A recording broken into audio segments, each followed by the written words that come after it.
What's cracking with you people?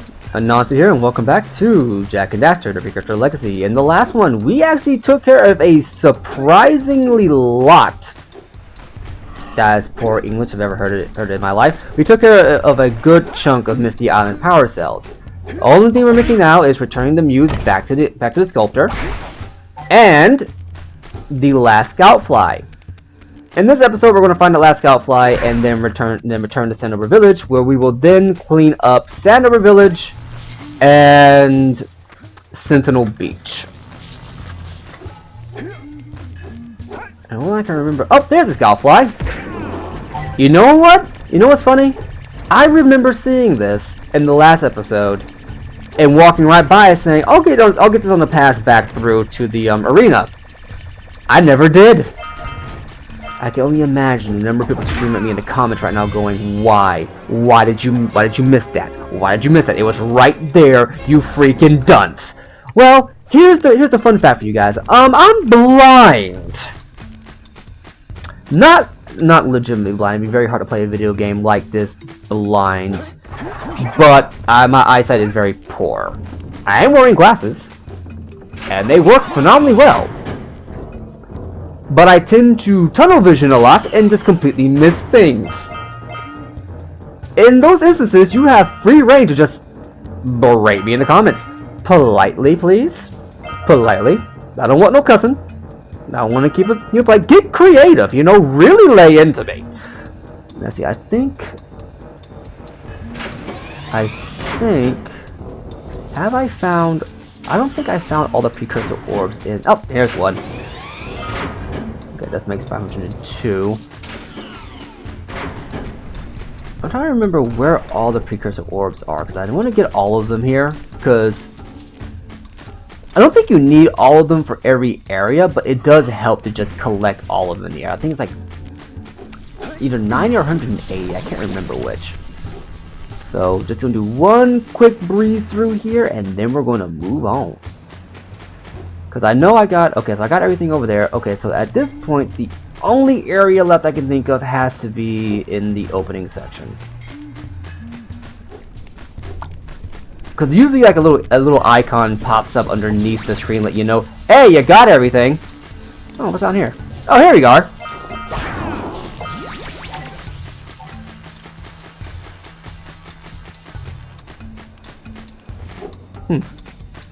I didn't know this was down here. Well, no, I did know this was down here because I've gotten all the orbs on this area before. I must have forgotten. Memory goes in your old age. Okay. There we go.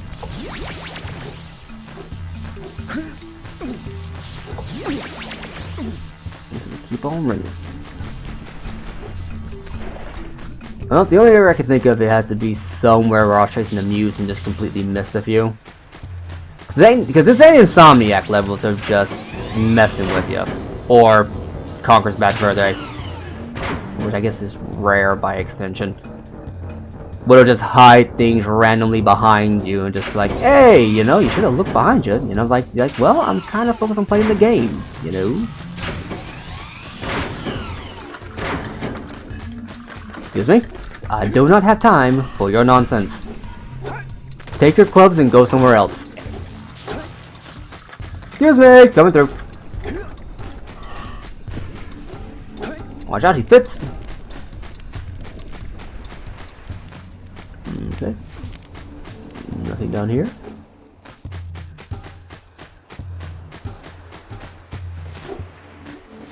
Oh wait, now I remember where I'm missing some. Yeah, I remember exactly where I'm missing some. And this is, once again, one of those instances where the comments section is going to be yelling at me like, you freaking dunce! Yeah, it's right over here. I remember correctly, you gotta hang this left. Go over here, I think. There should be right here. There we are. And this is definitely a you freaking dunce moment. There we go! All done. And now we can finish off the rest of Sentinel Beach and Sandover Village. Oh, I should also mention, well, before we get one more bit of technical stuff out of the way. Jak and Daxter does run on a day and night system. I think it's one of the one of the earlier games to do it. Like the time will actively change to reflect a day-night cycle. I want to say before this it was GTA 3. So I'm pretty certain GTA 3 was one of the earliest ones to do it, and Jak and Daxter just was, I think, followed suit.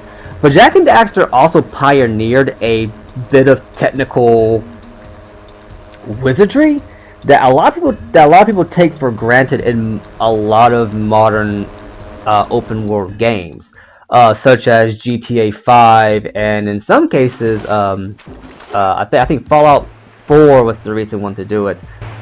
Good. You've collected enough power cells to fuel my heat shield. Meet me by the entrance to the fire canyon by climbing the cliff behind the farmer's house. Bring the power cells, and hurry! My father says he's seen more lurkers around. I will get to you in a second, Kira. I'm about to explain some game development know-how. How this works. Where was I at? Oh yeah, Jak and Daxter did a bit of wizardry that is kind of a pioneer in this field. And I want to say it was the first game to do so. If anyone knows of an earlier game, feel free to correct me in the comments. But what Jak and Daxter did was it pioneered something called procedural generation. If you've noticed in the game, we haven't really bumped into much, if any, load times. That's because, well, Naughty Dog managed to make a system that made load times not appear. The game is still loading and unloading sections of the game, but how they managed to work it is actually pretty ingenious. What they did was they said, well, what if we have it be where a chunk of the world in front of the player is loading, while an equivalent chunk behind the player is unloading, and that way they were able to have Jak and Daxter's world be so open-ended and so seamless and so quick and fluid, and you never notice it. And honestly, it's actually one of the reasons why I still love the game to this day. It holds up really well, even for one of the earlier pioneers of this technique. Now, another thing. Now, moving on from that, the reason why we couldn't finish up Sandover Village is that we actually had to go to the Forbidden Forest to unlock the. I can't find him over here. You have to go back. You have to go to the Forbidden Forest to actually unlock the blue eco vents, because we needed the blue eco to get to this pad to then get up here and kick the crap out of these people. And in doing so, we get a power cell. Dunk. Now, last thing we need to do before we finish up with, you know, Sandover Village and Sentinel Beach and just this general area of the game, pretty much tutorial world, is break these crates.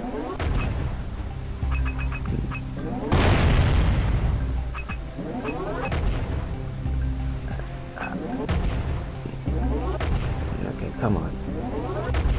There we go. There we go. Alright. Now all you gotta do is go back over here.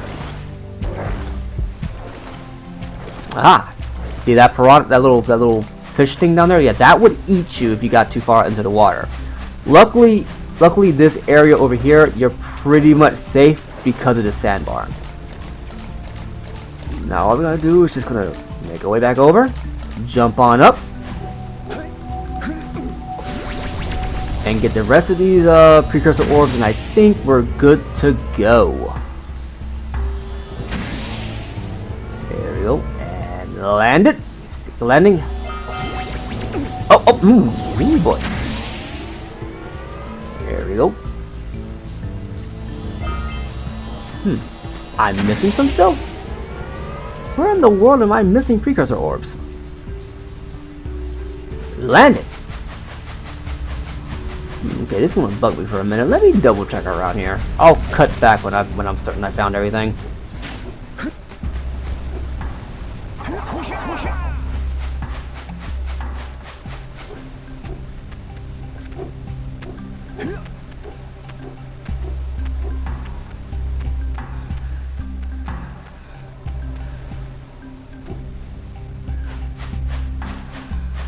Okay, I think I found the rest of them.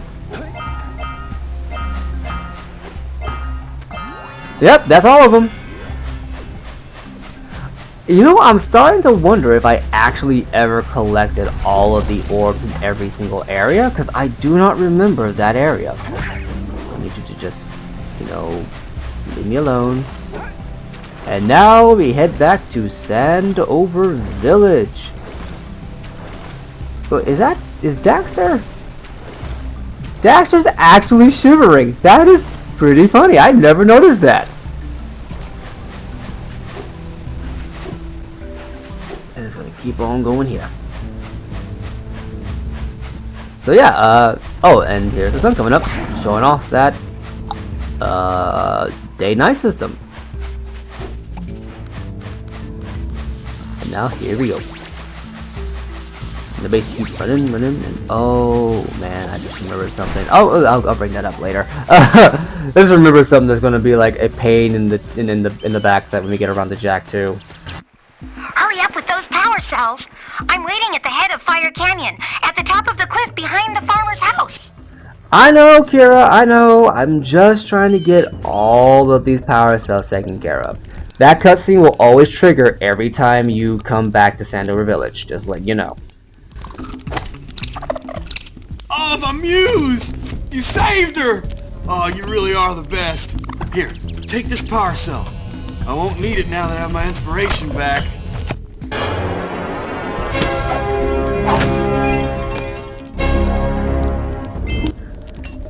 Now the weird thing is, I don't think if you come back later, he'll actually have sculpted something. I think he'll still be just on a block of stone.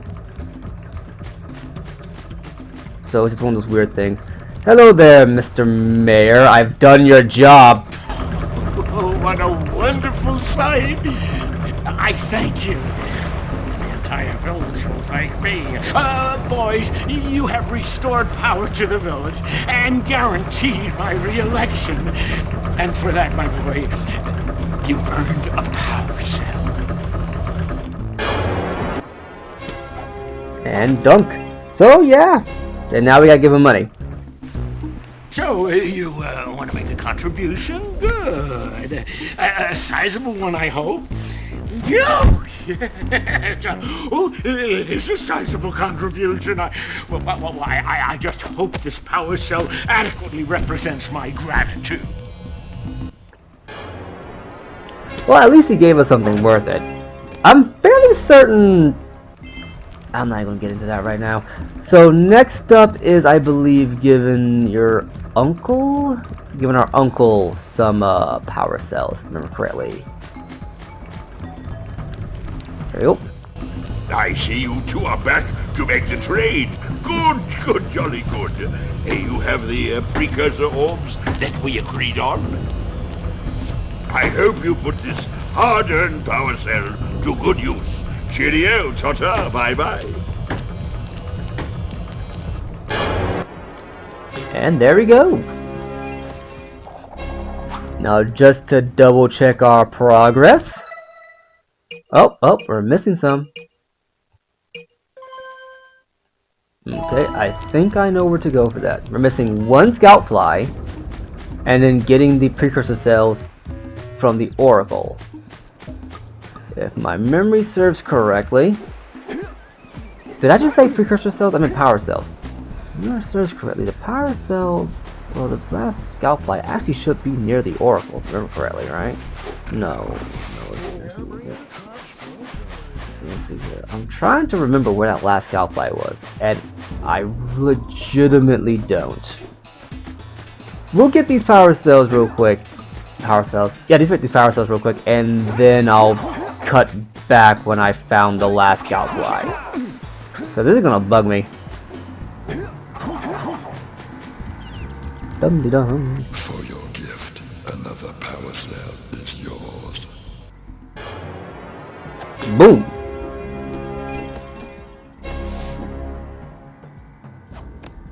You have proven yourself worthy. Here is a power cell. You know, knowing what I know now about the precursor and these oracles, I'm laughing a little bit on the inside. Those of you who've played Jak and Daxter know why.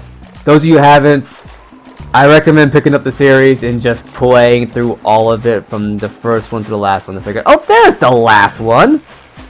Dude, why do you have a scout fly in your house? And how did I miss it?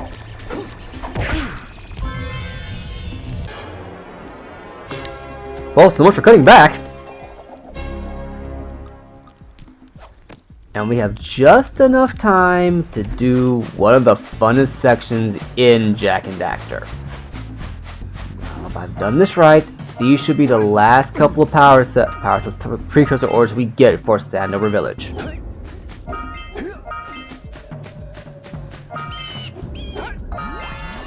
Yep, there we go. Hey, Kira! I've come to mutely hit on you while my friend obnoxiously hits on you as an asshole. Great! You have the 20 cells needed to power my heat shield. Now be careful. The shield will only protect your zoomer till it reaches 500 degrees, so try to keep her cool. Flying over open lava will definitely heat you up fast. Hit 500 degrees and it's over. Over? Like burning molten metal over?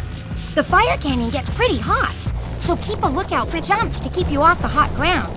I've also released several blue cooling balloons you can use to drop the shield's temperature quickly. Oh, and when you get across, don't forget to activate the teleport gate in the Blue Sage's lab. Then we'll be able to teleport over and meet you. Good luck! Now, I'm gonna say this right now. These canyons do have their own... Oh, they got boots in there. They do have their own power cell 100%, and I never do them first try. So, be prepared to laugh. Let's do this! This is one of my favorite sections of Jak and Daxter. Get those balloons to cool off. Just because I really enjoy... Well, okay, how are you doing that? Okay, there we go. Catch air off those workers. Not gonna worry about that right now, Daxter. So, the reason why I like it so much is that I actually really enjoy racing games, surprisingly. And to me, this is kind of like a time trial. And having so much to do, like so much like to collect while you're going through it, is kind of fun. Ooh, snap. Oh, okay. Okay, I'm already gonna die here.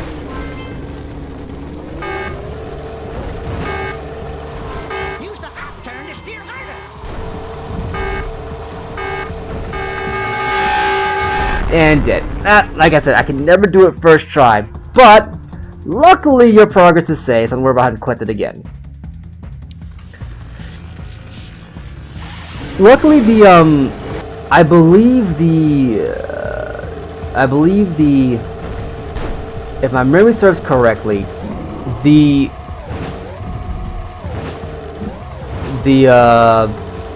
anti-grass feeder sections only have 2 power cells.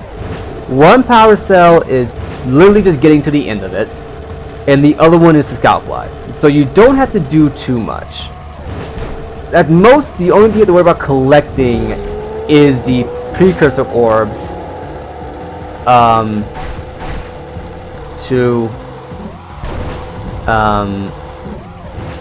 I love the hop turn. It's so much fun to use. Ah, crap.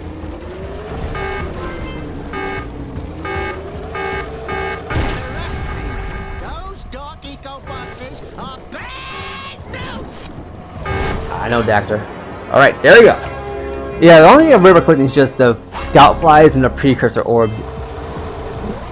And one way to know you're almost done is when you collect the last scout fly. When you collect the last scout fly in a speederback section. We made it! Yes, we did, Daxter. When you collect the last scout fly in an area, you've inside a speederback section, you've made it to the end. It's not far from there. Like the last one is usually right there in front of it. And we have now made it to the Blue Eco Stage and Rock Village. Now, we call it a part. I've been Anansi, you've been awesome, and in the next one we're going to start exploring a new, well, I guess World 2 of Jak and Daxter. Catch you later.